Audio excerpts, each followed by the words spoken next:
Y en un bolsillo tiene amor, alegría, fantasías. Y hablábamos con Alejandro Olmos Gaona, que nos está visitando, nos ha distinguido con su presencia. Muchas gracias, Alejandro, por venir. No, gracias a ustedes para poder contar algunas cosas que uno sabe o que investiga. Este programa se llama Relojeando Realidades y tratamos de eso, de relojear realidades que parecen de una manera y a veces son de otra. Estamos bastante acostumbrados a eso. No sé por qué nuestro país viene comprando promesas. Decía alguno, el que vota globos recibirá globos. Y parece que esto fuese solamente en la Argentina, y hablábamos recién con Alejandro de que la Argentina no tiene la exclusividad. Hasta hace muy poco tiempo, Alejandro Olmos Gaona, que sin ninguna duda uno de los expertos en historia, actualidad y futuro probablemente de la deuda externa en Latinoamérica, le pedía que me contara cómo andaban las cosas con el gobierno de Correa, porque hasta hace poco fuiste asesor. Exacto. de Correa, y no andan tan bien las cosas por allá, ¿no? No andan bien porque, como te decía, es decir, el presidente ha cambiado sustancialmente. Ignoro cuáles han sido las circunstancias de ese cambio, pero en este momento Correa no tiene nada que ver con el Correa que ordenó una auditoría de la deuda, que cuando se hizo la presentación final de la investigación dijo que la deuda no se iba a pagar, que tenía un claro concepto de lo que debía ser el Ecuador en el futuro. Es cierto que se ha invertido mucho en gastos sociales, es decir, que se han hecho carreteras, que se ha favorecido la inversión pública, pero se ha despilfarrado el dinero de manera descomunal, al extremo de que en este momento el Ecuador está viviendo una situación extremadamente seria, porque claro, cuando vos fundás tu economía en commodities y el Ecuador exporta petróleo, flores, camarones, y no haces una transformación de la matriz productiva, cuando en este momento el precio del petróleo se ha desbarrancado, y Estados Unidos en los próximos años se va a convertir en el primer productor de petróleo no convencional del mundo entero, no va a necesitar más de petróleo venezolano, de los suministros árabes, que por supuesto eso ha determinado que el petróleo empiece a bajar, y bueno, un proyecto de presupuesto que tenían a un cálculo empezó a fallar en el 2011, 2012, y ahora directamente la situación económica es muy complicada. ¿Qué ha hecho Correa? Como necesita plata, especialmente ahora después de las devastadoras, el terremoto que hubo, claro. Es decir, ha comprometido el petróleo a China. Es decir, China le presta plata, le cobra una tasa de interés, ¿y con qué garantiza China la devolución de plata? Con el petróleo. Y en este momento hay comprometidas entradas de petróleo hasta el año 2024. Es decir, que en 2024 el presidente que asuma no va a recibir nada y tendrá que dar petróleo. A esto se suma que las denuncias de corrupción están creciendo exponencialmente, que el gobierno ecuatoriano ha empezado a emitir bonos soberanos sometidos a la legislación de Estados Unidos, renunciando a la inmunidad soberana del Ecuador. Es decir, lo mismo que ocurría antes. Se ha firmado un tratado de libre comercio con la Unión Europea, y Correa, que tiene un grado de poder comunicacional muy grande, y a mí cuando veo estas personas que hablan estupendamente y comunican, me acuerdo una frase de un historiador inglés, Thomas Carlyle, que decía: qué cosa horrible una persona elocuente que no diga la verdad. Y bueno, y Correa no dice la verdad, y cuando se firmó el tratado, que ahora va a ser ratificado por la Asamblea Nacional, dijo que era un tratado diferente al firmado por Perú y Colombia. Ahora, si vos te pones a reflexionar, Colombia, que es la segunda o tercera economía latinoamericana, va a firmar un tratado de libre comercio con la Unión Europea más desfavorable del que pueda firmar Ecuador, que es un país chiquitito con 14 millones de habitantes. No creo. Es impensable. Pero bueno, él ha mostrado las cosas de esa manera, y claro, hace 2 años En las elecciones le dieron un batacazo total, perdió en Quito, perdió en Cuenca, perdió en Guayaquil, y la cosa que lo desfavorece es que ahora el candidato, Lenín Moreno, que es cuadripléjico, que es un hombre muy serio, que tiene una gran llegada a todo el mundo, muy respetado aún por la oposición, seguramente gane por un estrecho margen, pero además porque no hay otro candidato que se le pueda enfrentar. Es decir, no hay una gran figura o alguien que pueda enfrentarlo a Correa con la solvencia que sería suficiente para... Entonces seguramente ganará Lenín Moreno. No sé qué va a pasar porque las cifras en este momento... Y bajando a la realidad popular, digamos, la gente, lo que se dice la gente llana en Ecuador, ¿cómo está viviendo esta situación ahora? Claro, lo vive mal, por supuesto. Él tiene un enorme apoyo popular todavía, eso es absolutamente innegable, pero un apoyo popular basado en la ficción. La gente común no sabe de estadísticas, no sabe de documentos que se firman, no sabe de pactos secretos, como en la Argentina y como en todas partes. Claro. Entonces, ¿sabe cuánto cuesta el kilo de papa cuando va a la verdulería? Ven que en Ecuador, claro, como es un país que está dolarizado, no hay casi inflación, es decir, lo que cobra hoy es lo mismo que va a cobrar dentro de 9 meses, y eso de alguna manera atenúa las cosas. Pero la situación económica cada vez es más difícil, y va a llegar un momento que todos estos ingresos van a dejar de recibirse y vamos a ver qué hace el presidente. Quiero traerte para la Argentina, ya que estuvimos paseando por Ecuador un ratito. Estamos en medio de la revolución de la alegría, ya terminando el segundo semestre. La lluvia de dólares no aparece. Sí, hay lluvia de dólares, de bonos soberanos que emitimos, de deuda que contraemos. Lluvia al revés. Claro. Es una lluvia al revés, ¿no? He leído por ahí que se ha aumentado, pero muchísimo, la fuga de divisas en este último año en la Argentina. ¿Es así? Sí, se ha aumentado y va a seguir aumentándose porque, por ejemplo, en este, vos fíjate, de acuerdo a los cálculos, tomarlos con pinzas del Ministerio de Hacienda y Finanzas, al 30 de marzo teníamos un stock de deuda de 260.000 millones de dólares. Si a eso le sumas la emisión de 16.500 millones para el pago a los buitres, más las últimas emisiones que ha habido, que totalizan alrededor de 38.500 millones más, te darás cuenta el panorama. Esto significa que nosotros tengamos que empezar a pagar en concepto de intereses por año, nada más que de intereses, alrededor de 14.700 millones de dólares. Por año de intereses solamente. De intereses. Pero en esto no está contabilizado una operatoria que viene del gobierno anterior, una operatoria absolutamente demencial, que es la deuda cuasi fiscal del Banco Central. ¿El Banco Central qué hace? Emite dólares, emite pesos. Con esos pesos compra dólares. Para evitar que esa emisión monetaria cause efecto inflacionario, emite letras, Novak y Levac, recoge los pesos. Ahora, esas letras llegaron, con la gestión de Sturzenegger, a tener una tasa de interés del 38%. ¿Cómo? Ahora ha bajado al 26,5%. Bueno, no hay negocio que te pague. Pero si vos promediás la emisión que se hizo en enero, febrero, las que se ha hecho hasta ahora, este año hay que pagar nada más que de intereses de esas letras 140.000 millones de pesos. O sea, casi 10.000 millones de dólares. ¿Quiénes compran las letras? Los bancos nacionales y extranjeros que hacen el gran negocio. Sí. Ahora, en este momento, la deuda del Banco Central de emisión de esas letras es de 44.500 millones de dólares.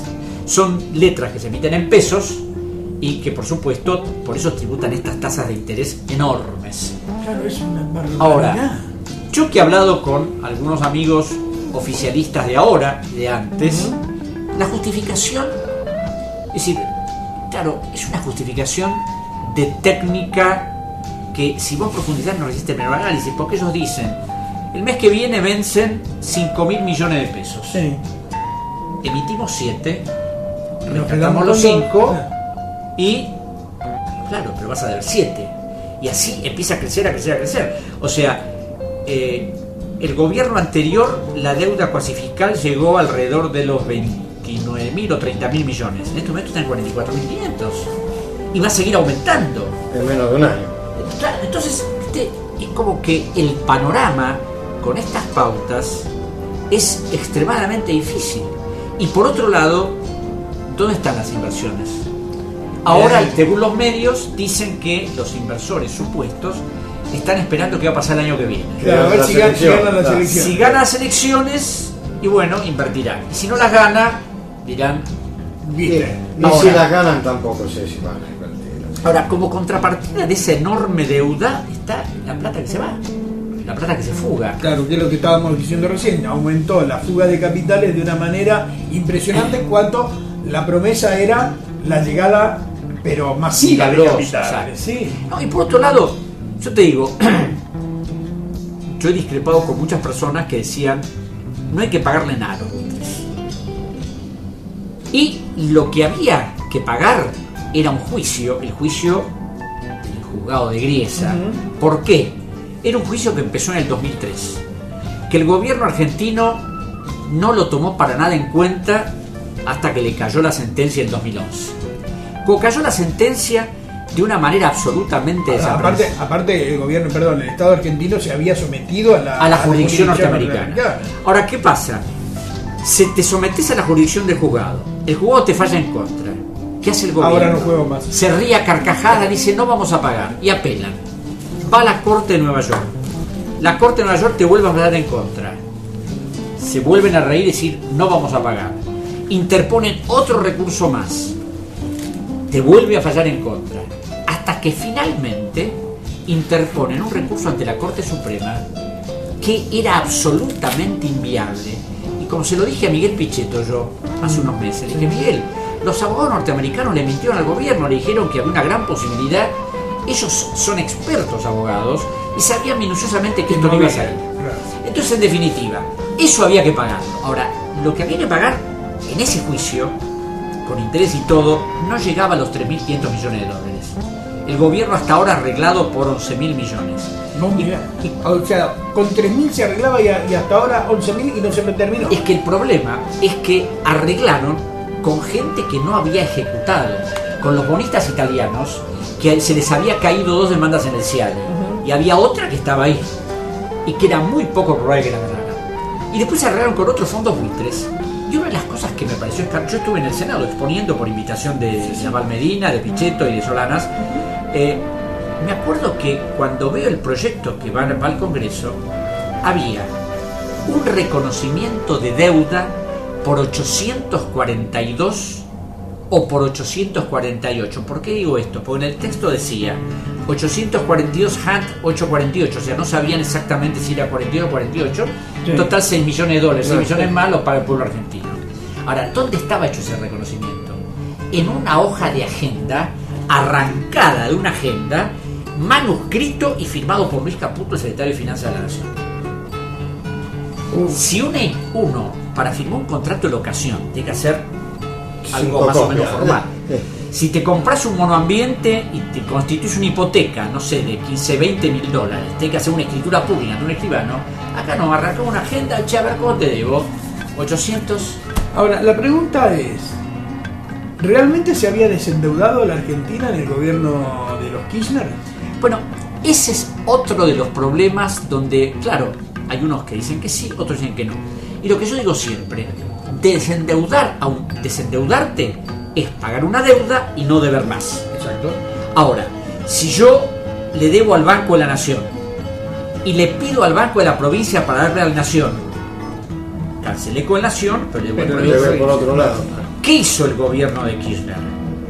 Pagó a los acreedores extranjeros, una parte todavía sigue habiendo deuda, y se endeudó con el ANSES, con el Banco de la Nación, con el Banco Central. En el caso del Banco Central, o sea, a ver, pagó deuda externa, pero adquirió deuda interna. Ahora, el problema del fondo, para mí lo más grave es la deuda del fondo, la plata que concede el Fondo de Garantía y Sustentabilidad, porque ese dinero es dinero para responder a las jubilaciones y a las pensiones. Entonces, sacaron plata de ahí, porque además para pagar deuda trucha.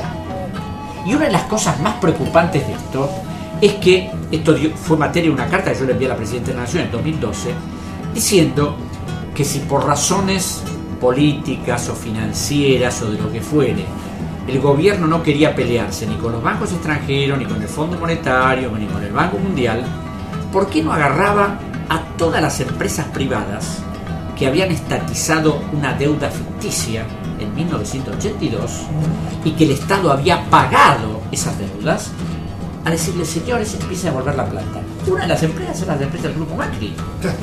Claro, sí. ¿Qué me contestó la ciudad de Kirchner? Que la investigación que había hecho mi padre, que yo hacía, era magnífica, pero que no se podía hacer otra cosa. ¿Cómo no se podía hacer otra cosa? Entonces, eso es lo problemático en la Argentina, que uno a veces se encuentra con estas cosas inexplicables. Pero justamente mi pregunta es, no se puede hacer otra cosa, pero la justicia argentina declaró la deuda externa ilegal, Exacto. legítima y odiosa. Exacto. Gracias a la causa que inició tu padre. Exacto. Seguimos sin investigar ni la legitimidad ni el origen de una deuda que le fue prestado a una república que no existía, porque cuando le prestaron era una dictadura. Claro, la república como tal no existía. Es decir, el problema es que, ¿viste?, se largan estas ficciones. Yo, por ejemplo, cuando a veces hablo con amigos míos que son kirchneristas, digo, miren, a veces ustedes me hacen acordar a un diplomático inglés que decía: no me molesten con los hechos, déjenme con mis interpretaciones. Entonces, lo que yo digo, acá lo fundamental son los hechos, que cada uno se interprete como le parezca. Y uno de los ejemplos que pongo cuando me hablan del enfrentamiento con el imperialismo, vos habrás oído que la señora de Kirchner habló y demonizó al Fondo Monetario, al Banco Mundial, al Banco Interamericano de Desarrollo. Sí. Lo mismo hizo Néstor. Ahora, claro, cuando yo digo estas cosas hay mucha gente que me dice, algunos me miran y digo, perdón, yo puedo mentir, pero yo tengo el documento que lo muestra. Es decir, la señora de Kirchner en el año 2011 mandó un proyecto de ley al Congreso Nacional, firmado por ella, para que se le diera al Banco Interamericano de Desarrollo 7.558 millones de dólares en 3 cuotas. ¿Por qué? Porque el Banco Interamericano de Desarrollo se había dedicado a las operaciones especulativas. Le había ido como el diablo. Había tenido un enorme quebranto. Entonces la Asamblea de Gobernadores en el 2010 decidió capitalizarlo en 70.000 millones de dólares. La cuota de la Argentina como miembro del BID era 7.558, que es lo que firmó Uduco, ministro de Economía, en el 2010. Bueno, ahora, en el proyecto, ella decía que el Banco Interamericano de Desarrollo era una institución fantástica, benemerita. Bueno, 2011. 2013, nuevo proyecto de la señora de Kirchner para darle al Fondo Monetario Internacional 3.500 millones en derechos especiales de giro, o sea, 5.000 millones de dólares. ¿Qué decía la señora de Kirchner en ese proyecto? Que el Fondo Monetario es una gran institución que quiere elevar el empleo, que quiere evitar los conflictos monetarios. Y el año pasado fue al Senado de la Nación para darle 1.000 millones al Banco Mundial. Ahora, yo acepto que si vos sos miembro de esas instituciones y se establece que tenés que poner tanto, sí, lo pongas. Pero hablarle al pueblo argentino y decir, señores, lamentablemente la mano viene así. No queda otra que hacerlo. Pero no decir algo y firmar otra cosa. Entonces, ¿qué pasa? Aquí lamentablemente a los gobiernos lo que los pierde es que cuando salen los documentos a la luz, claro, una cosa es el discurso, claro, y otra cosa es una cosa es lo que se dice y otra cosa es lo que se hace y lo que se escribe. Estamos hablando con Alejandro Gaona Olmos, hablando de la realidad de la deuda externa argentina, la realidad histórica, y ahora nos vamos a meter dentro de un ratito con la realidad que nos toca vivir ahora y cómo compromete el futuro, porque mientras las tarifas se ajustan de una manera irracional, los sueldos no. La deuda externa crece y se va convirtiendo cada vez más en la deuda eterna. Es la deuda eterna, exacto. Vamos a estar hablando dentro de un ratito, porque ahora nos vamos a tomar un recreo para ir al teatro. Está todavía en cartel un espectáculo que es Conjuro para Venus y Adonis, que realmente recomiendo ver, es la dirección de Viviana Foschi, y creo que Viviana está del otro lado de la línea. Sergio Eisenberg te saluda en Relojeando Realidades. Viviana, ¿cómo te va? ¿Qué tal, Sergio? Muchas gracias. Gracias por la nota, por estar ahí. Muchas gracias. Estuve cuando fue el estreno Ajá. de esta hermosa obra que combina técnicas como el circo con música en vivo. Viviana es una experta en Shakespeare, ha tenido una formación muy interesante, ya que estuvo en el Conservatorio de Lee Strasberg en Nueva York, ha estudiado en un instituto también fundado por Liza Minnelli, perdón. Es así, ¿verdad? Sí, así es. Contame la obra, cómo empieza y en qué punto está en este momento. Bueno, la obra comenzó muy bien. Estamos en Espacio Urbano, en Acevedo 460, los días viernes a las 21 horas. Vamos a estar este viernes y vamos a retomar en el 2017, va a continuar. La obra, por suerte, viene muy bien. Y bueno, es una obra, así como vos lo estabas detallando, que está atravesada por diversas disciplinas como el circo, los malabares. Hay actores que trabajan la estructura griega, se desdoblan y recrean los distintos personajes que componen este poema narrativo, que son simplemente tres, ¿no? Venus, Adonis y un narrador. Sin embargo, acá está interpretado por estas voces al unísono que de golpe se descomponen y pasan a ser una sola voz. Hay música en vivo, hay un laúd. El laúd era un instrumento característico de la época. Shakespeare lo usaba un montón. Download era el músico que componía para las obras de Shakespeare, y también hay una cantante de ópera que canta un poema que se llama un lamento, ¿no?, poético, que se llama Venus Birth, y es cuando Venus asciende a los cielos. También es de aquella época. Es lo único que está recreado de aquella época. El resto es música original de Emilio Cervini. Muy bella música, realmente muy bella música. Se me ocurre que de alguna manera, con un formato bastante más escueto, porque las obras en la época de William Shakespeare duraban 3-4 horas y más, es como si fuésemos a ver casi una puesta de época, porque una de las cosas que se utiliza, por ejemplo, es el trapecio. Sí, exactamente. En realidad la idea de la representación surge de las representaciones en las cortes de aquella época, donde había determinados condimentos, como por ejemplo había algún saltimbanqui o acróbata.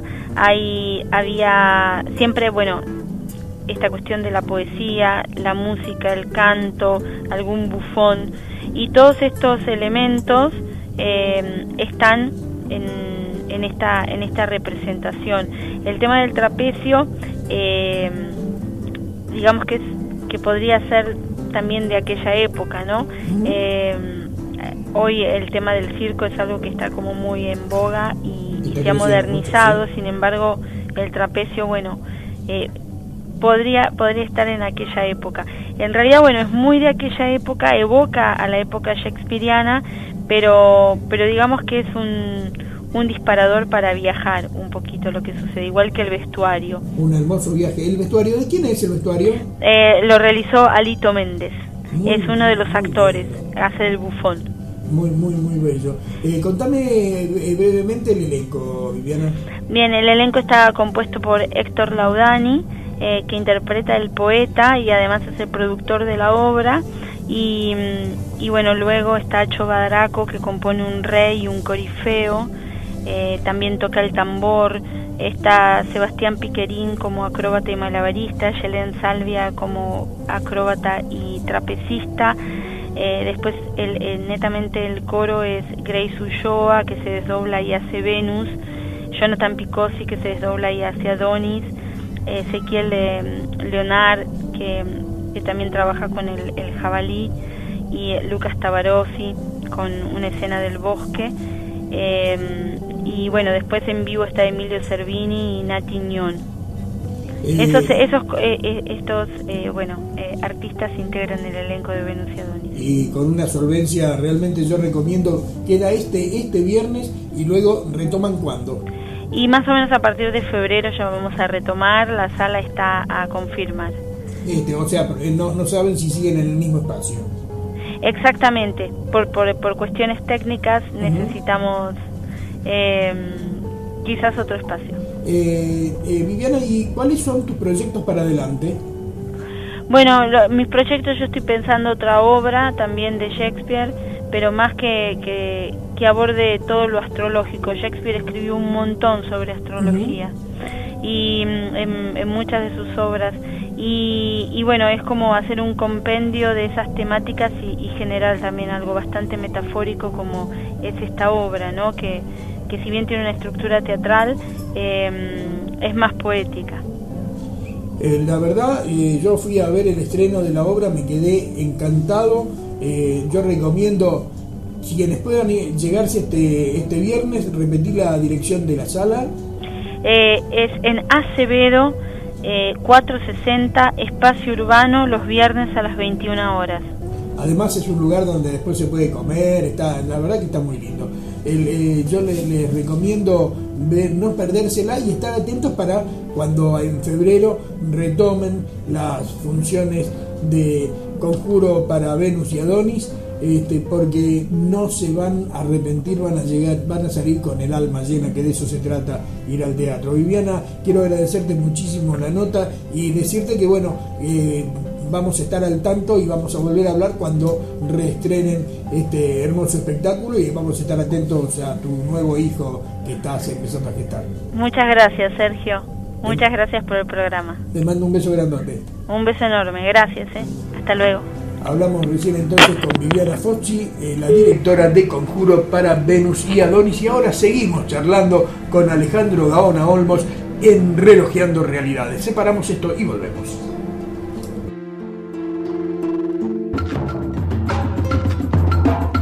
Atención, por favor, atención.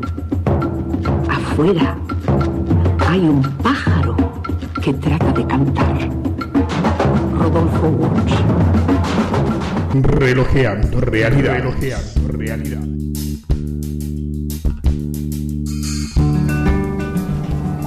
Estábamos hablando con Alejandro Gaona del tema deuda externa, uno de los temas que mientras pasan las cosas ocurren todo el tiempo. Yo recuerdo hace un tiempito, y de esto hablábamos fuera del aire, que en las épocas en que Jorge Lanata, en Día D, tenía un contador funcionando donde iba mostrando la evolución de la deuda externa minuto a minuto, ¿recordás? Exacto, ¿no? Sí. Se rompió el contador, no sé si ya no sabemos nada, por frenaron. supuesto. Ahora la gente de Clarín lo ha subyugado de tal manera que ¿para qué vamos a entrar en estas cosas, no? Pero por suerte siguen habiendo estudiosos como Alejandro Gaona, que el tipo sigue terco, firme como rulo de estatua, estudiando cómo evoluciona la deuda externa y cómo evoluciona el país junto con la deuda externa, ¿no?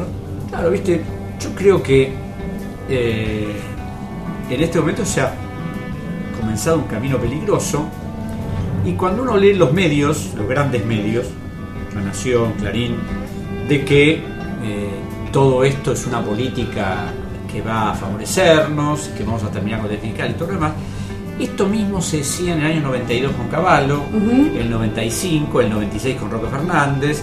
Es decir, todo ese exitismo de decir, señores, nos abrimos al mundo y el mundo nos va a favorecer. El mundo no nos va a favorecer. ¿Por qué nos va a favorecer? Es decir, el mundo lo que quiere es llevarse toda la plata que pueda a través de lo que haga, y si uno favorece ese tipo de inversiones donde ponen uno y se llevan 100, eso no sirve para el desarrollo de un país.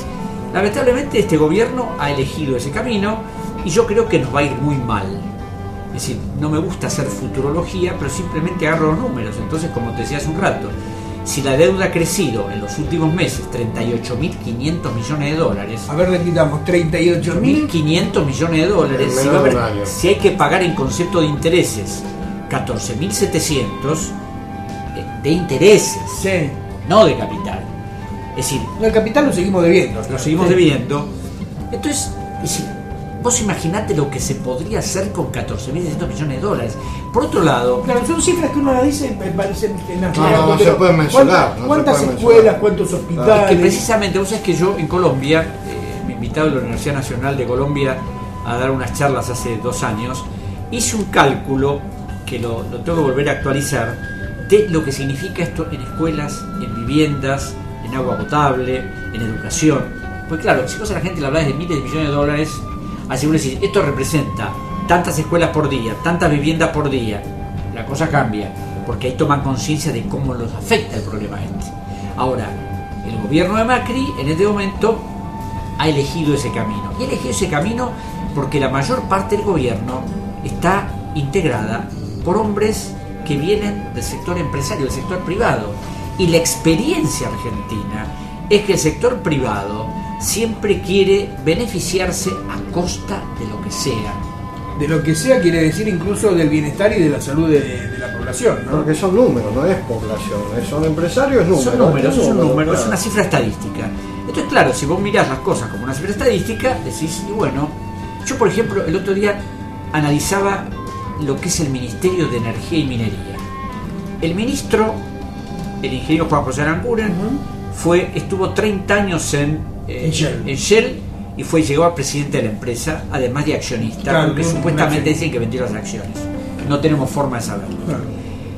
Los secretarios que están abajo de él, uno ex vicepresidente Pan American, socio de la British Petroleum, otro gerente de Action, otro gerente de ExxonMobil. Entonces, claro, todas personas vinculadas. Podríamos decir que el gobierno está en manos de un grupo de empresarios. De un grupo de empresarios.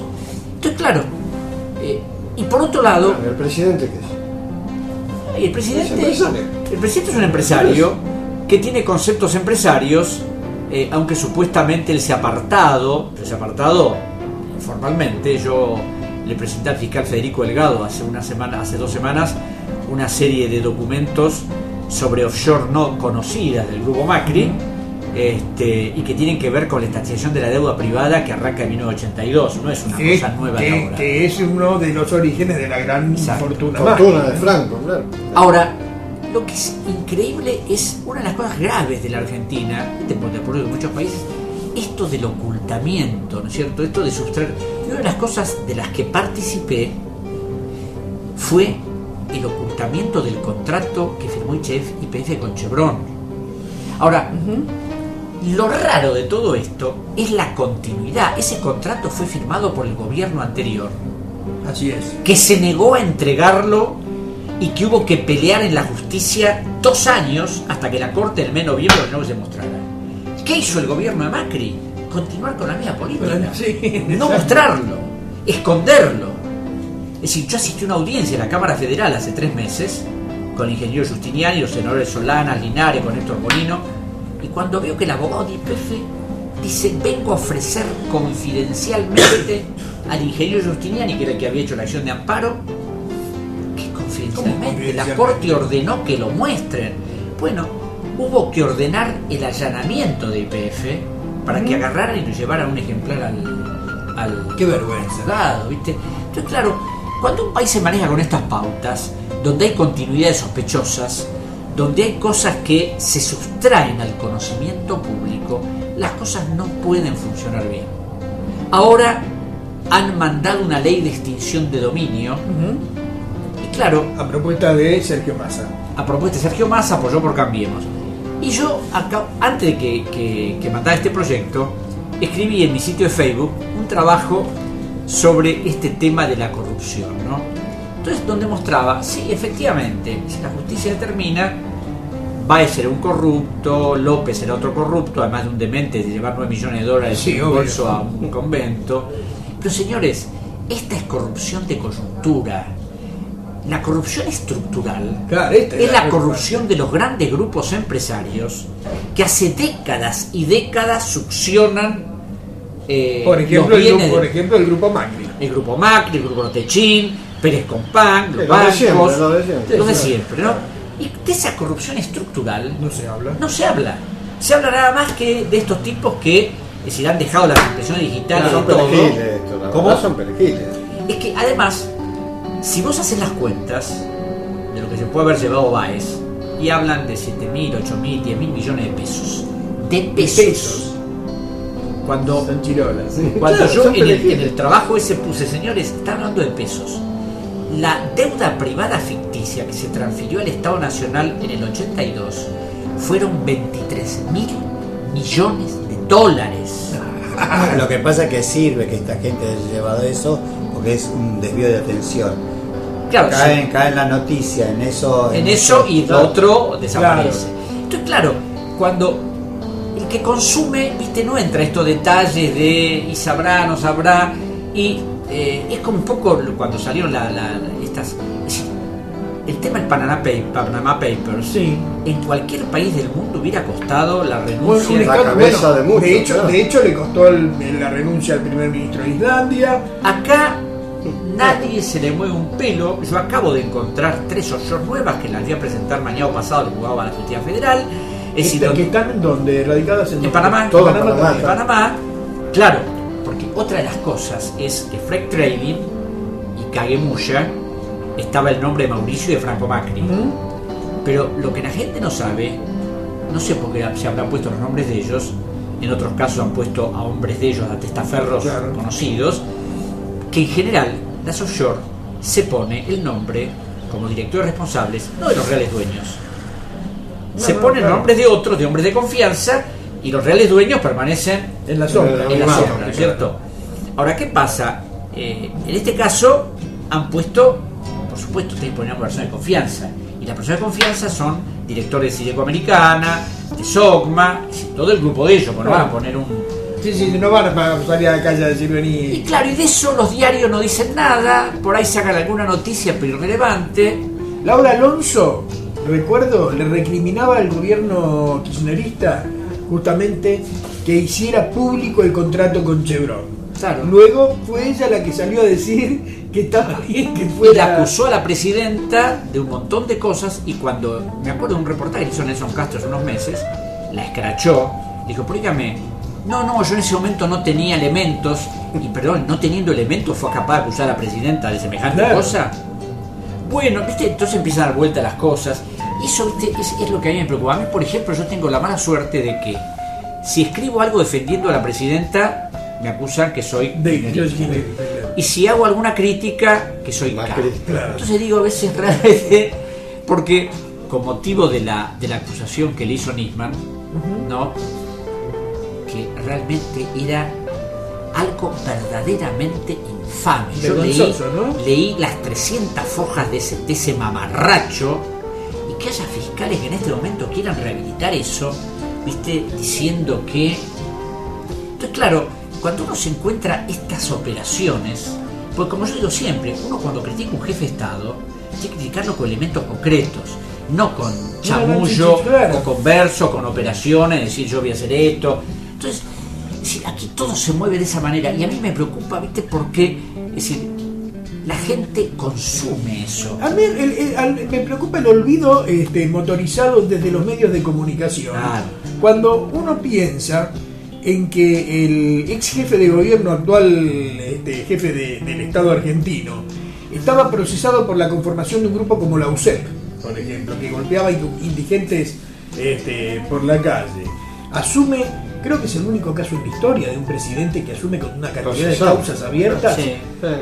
impresionantes, y algunos se asombran de que tenga dinero en negro en Bahamas, empresas offshore que son para la barguita, para ninguna otra cosa, ¿no? Puesto. O sea, ¿cómo el presidente de la República tiene empresas offshore y se naturaliza de una manera que es escandalosa? No, y que, mira, yo es decir, en este análisis que he hecho de todas las empresas del grupo, y lo hago por una razón muy simple, porque yo estoy terminando una investigación sobre la deuda privada, y uno de los grupos empresarios es el grupo de Macri, ¿no? Ahora, es decir, yo me acuerdo cuando lo procesaron al Mauricio y al padre por Contrabando de contrabando autopartes. de 19.800 vehículos, no de uno ni de dos. Y zafaron, porque la Corte Suprema Menemista, ¿no? agarró, lo habrá llamado Franco a Macri, al Menem, le habrá dicho, che viejo, hay que... Ahora, hay 3 votos para que no se los desprocesara. El de Carlos Fait, el de Augusto César Belluccio y el del doctor Enrique Petracchi, donde dicen, acá el delito está absolutamente probado. Por una cuestión procesal los hicieron zafar. Claro, es como que de eso nadie habla. Sin olvidarnos tampoco del correo argentino. Y de una enorme cantidad de cosas. La CFJP. También. Yo creo que son perseguidos políticos. Bueno, nuestro humorista siempre tiene que aclarar porque yo soy el único que acá pone el abogado del diablo con el pobre Mauricio. Es una pobre víctima de toda esta patraña que dice Alejandro. Te hago una pregunta. Todo lo que venimos hablando, además yo siempre a la gente que entrevistamos le pregunto lo mismo. La mayoría de la gente que lo votó sabía quién es Mauricio Macri. Y así todos lo votaron. Porque el PRO en sí, ¿qué piso tiene de gente que sean condicionales? Claro, el problema es que yo te digo, estas cosas son difíciles de analizar, ¿no? Pero yo creo que la gente votó más en contra de que a favor de Macri. Exacto. Es lo que a sabiendas de lo que iba a hacer. Porque además, otra cosa, el capricho de la señora de Kirchner de ponerlo Alberto Fernández, Aníbal Fernández, es decir, si hubiera ido Julián Domínguez, a quien yo conocí en la Cámara de Diputados como presidente de la Cámara, María Eugenia Vidal no gana. O Randazzo iba presidente. Pero bueno, lo pone Aníbal Fernández. Yo creo realmente que jugó a perder. A mí me parece esto es ¿cuál era el beneficio de jugar a perder? Sencillo, esto es política ficción, pero volver dentro de 4 años. Sí, claro. O sea, ella no podía ser jefa de la oposición al Frente para la Victoria. Sin embargo, habilitaba esto que está ocurriendo y mucha gente está diciendo que Cristina volver. Claro, pero suponía que iba a tener un enorme listado de citaciones a tribunales, de actos de corrupción, de fortunas que se descubren. Yo creo que no tenía en cuenta que pudiera descubrirse, no tuvo en cuenta un López, digamos. Claro, a mí una cosa que me preocupa es esta visión de la Argentina absolutamente sesgada. Yo el otro día le decía a mis compañeros en el Senado, digo, el año pasado vos leías Página 12 y todo era una maravilla. Leías La Nación y todo era un caos. Hoy lees Página 12, todo es un caos, y lees La Nación y todo es una maravilla. Y no es ni una cosa ni la otra. Es decir, cada uno opera para su lado y lo justifica de la manera que sea. A mí me llaman de las radios a veces con el tema de las offshore, no porque les interese el tema offshore, es porque indudablemente lo estoy pegando a Macri. El otro día me invitó el Gato Silvestre a C5N. Sí. ¿Por qué? Por lo de Macri.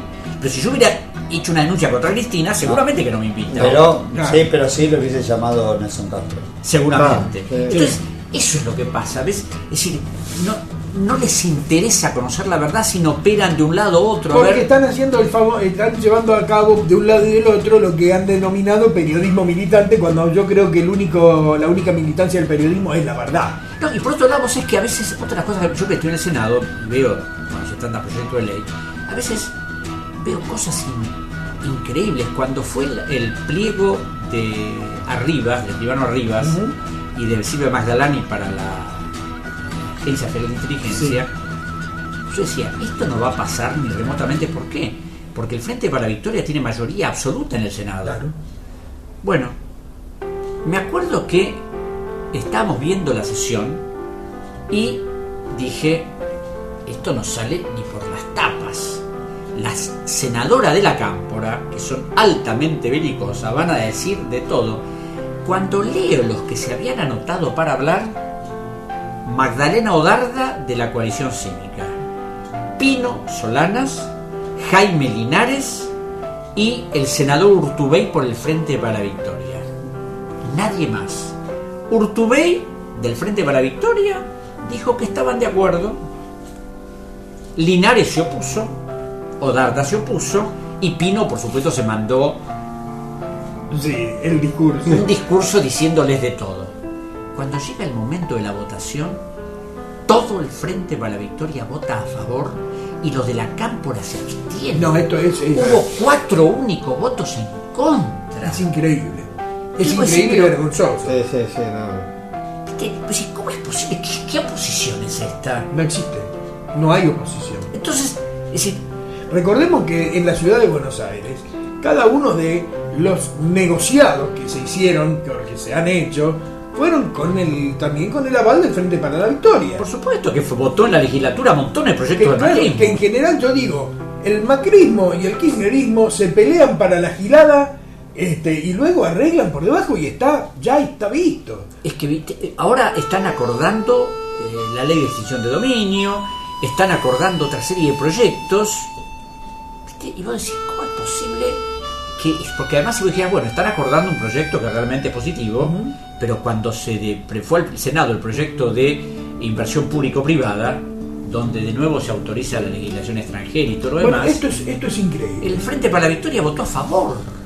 Ahora, yo me pregunto, si se había acordado abrochar una cantidad de medidas económicas y medidas políticas que dijeron van a ser casi imposible que se vuelva a endeudar de semejante manera el país, lo voltearon en 2 movimientos. Sí, sí. O sea, no había ningún resguardo.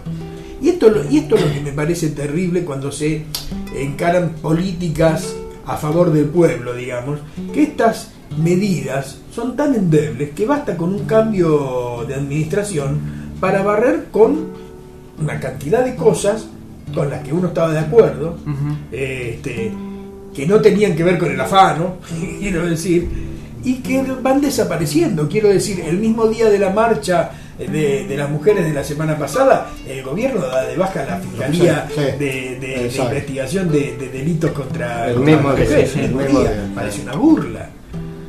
Y estas cosas, quiero decir, se hacen, como dice Alejandro, con la firma de los legisladores del Frente para la No, y Victoria. después esto de negociar la CGT, que es decir, está negociando con el gobierno, está bien, y yo no digo que haya que hacer oposición así estruendosa o revolucionaria, pero querido, usted tiene la obligación de defender los salarios de los trabajadores. Si vos tenés aumento de gas del 400% y tenés que hay que ver si se hacen paritarias o no, entonces ¿a qué estamos jugando? ¿Un bono miserable de 2.000 pesos a quién le Sí, sirve? que es una buena chequera, ¿no, Macri? No tengo Y sí. ninguna duda. Es una buena chequera. Ahora digo, si le están ofreciendo, vos escuchás a la gente decir permanentemente, no, pero está bien que aumenten las tarifas porque estaban muy baratas. Entonces, primera pregunta es, ¿está mal que sean baratas? Segundo, ¿cómo sabés que son caras? Si vos sabés los costos, nos hemos enterado de cuánto cuesta el gas en Boca de Pozo. Pero ¿De mirá, cuál es el margen de ganancia de las empresas? cuando se puso en práctica ese desmesurado aumento, hicimos una investigación porque encontramos que a Bolivia se le paga el 3,60 dólares el millón de BTU y se había comprado a Chile 2 contratos. Uno a la empresa Energía de Chile y otra a una empresa privada. A 6 dólares 80 en un caso y a 7 dólares 20 en el otro. El doble. En uno de los casos, el presidente de NARSA dijo que habían tenido que pagar al contado, oíme bien, porque la empresa chilena no confiaba en el Estado argentino. Y en el otro caso, nos enteramos que el gas que nos vende Chile, que no es un país que tenga gas, se lo daba la British Gas, cuyo control accionario lo tiene Shell, que la compró. Entonces, cuando lo denunciamos al ministro Aranguren, le metimos una denuncia penal a Aranguren por todo eso, además de violar la ley de ética pública, Sí, de movida. siendo presidente, teniendo acciones de Shell y siendo ministro de Energía, Y no habiendo pasado 3 años de su alejamiento para ocupar el cargo. mandó un comunicado a todos los medios haciendo una serie de mentiras absurdas, pero una de las cosas que me llamó la atención es, digo, hay que tener un caradurismo, decir que él no tenía por qué saber que el gas que nos vendía Chile era gas de British, que No estaba tenía comprado por por qué Shell. saberlo. Ahora, un hombre del nivel de Aranguren, Lo saben accionista- ustedes, lo accionista- saben ustedes, no saben. por eso, accionista de Shell, expresidente de la compañía, no iba a saber que el gas. Claro, Por favor. y yo soy Marilyn Monroe. Y por otro lado, como yo siempre digo, Y no se yo, les cae la cara cuando yo no dicen puedo eso. acusar a nadie ni de corrupto ni nada, pero a mí me llama la atención que una persona que ganaba una fortuna en una empresa privada Se viene al hayan Estado. pasado a ganar 90.000 pesos Eso es patriotismo. por el Estado Nacional. Eso es trabajar para el patriotismo. Estado. Y Eso es patriotismo. realmente es un nivel de patriotismo enorme, ¿no? Porque no es algo... Se nos está terminando el programa, nos quedan 5 minutitos. Si alguno de ustedes quiere preguntarle algo a Está muy Alejandro antes interesante. de Muy interesante. Muy buen interesante. ir terminando. Salvo las partes que hablan mal de Mauricio. Nadie habla mal de Mauricio, por favor, estamos rescatando me la está figura. poniendo mal, pero Pediste una sesión más y lo superas. No, el tema es que creo que los países latinoamericanos en este momento están en una situación extremadamente difícil por lo que ha pasado en Brasil, por lo que está pasando en Venezuela, lo de Ecuador, lo de Chile. Es decir, gobiernos que podrían haber ido para otro lado se encuentran en este momento en una encerrona con dificultades enormes. Ahora, insisto, más allá de cómo opera el sistema financiero, es decir, esto que está pasando es consecuencia de lo anterior. Hace poco. Es decir, no es algo que se generó por Ahora el poder arte de hace... magia. No, por supuesto. Perdón, hace poco en una nota que le hacía a Juan Rosales, el historiador Juan Rosales, decía: por este camino la confrontación social es inevitable. Digo, por este camino la confrontación social es inevitable. Y yo creo que sí, es decir, porque va a llegar un momento en que los sueldos no van a alcanzar, la deuda va a significar más ajustes, va a significar más restricciones. Entonces, claro, es decir, vos no podés generar si no tenés recursos suficientes. Y como acá se sigue privilegiando la soja, las commodities, o sea, no hay un proceso de industrialización porque la industria argentina la han devastado de hace décadas. Es decir, si vos ves las estadísticas de las industrias que teníamos y las que tenemos, Sí. entonces por supuesto. Aparte con la apertura de las Sí, importaciones. el tema es que la Argentina es un país que, no sé, a la noche crece lo que nosotros destruimos de día, ¿no?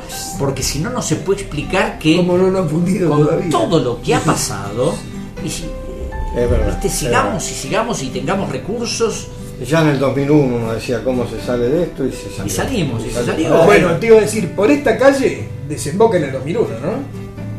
Digo, por este camino que estamos transitando. Che, yo no sé en 2001 porque en este momento hay algo que De la Rúa no tenía: el apoyo irrestricto del sistema financiero que sostiene este gobierno.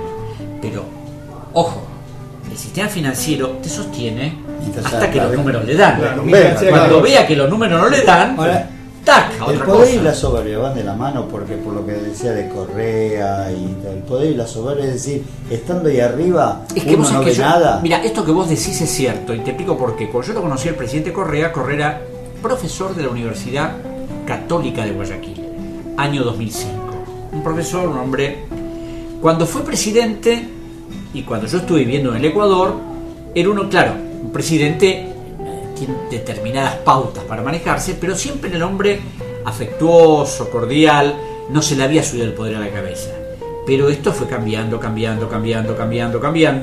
y en este momento, es decir, vive con un protocolo que antes no existía y no acepta la menor crítica, al punto que una vez, hace un año y algo, una caricatura que hizo un dibujante sobre él, lo enjuició, le pidió una indemnización descomunal. Qué bárbaro. Cosa que no hubiera hecho en el 2005. Por supuesto. Uno empieza a relojear realidades que no son agradables, pero decía Serrat, nunca es triste la verdad, lo que no tiene es remedio. Exactamente. Pero bueno, Alejandro Olmos, quiero nuevamente agradecerte tu presencia en este Relojeando Realidades. No va a ser la última vez, porque la realidad económica es dinámica, y si hay alguien que puede ayudarnos a esclarecer un poco esto, Y yo te agradezco esta posibilidad de difundir estas cosas, ¿no? Que generalmente son las que no se hablan en ningún lado. Dentro de muy poquito seguramente vamos a volver a convocarte. A Con ustedes mucho gusto. les cuento, la Cátedra de Estudios Americanistas de la UBA retoma su espacio dentro de Relojeando Realidades a partir del lunes que viene.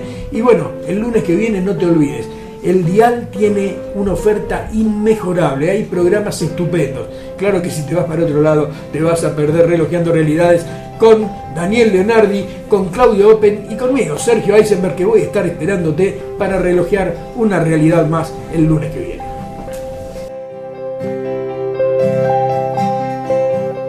Camino 2 pasos y ella se aleja 2 pasos. Camino 10 pasos y ella se aleja 10 pasos. Es como el horizonte, inalcanzable. ¿Y entonces para qué sirve la utopía? Y para eso sirve, para seguir caminando. Relojeando realidades. Relojeando realidades. Radio Libre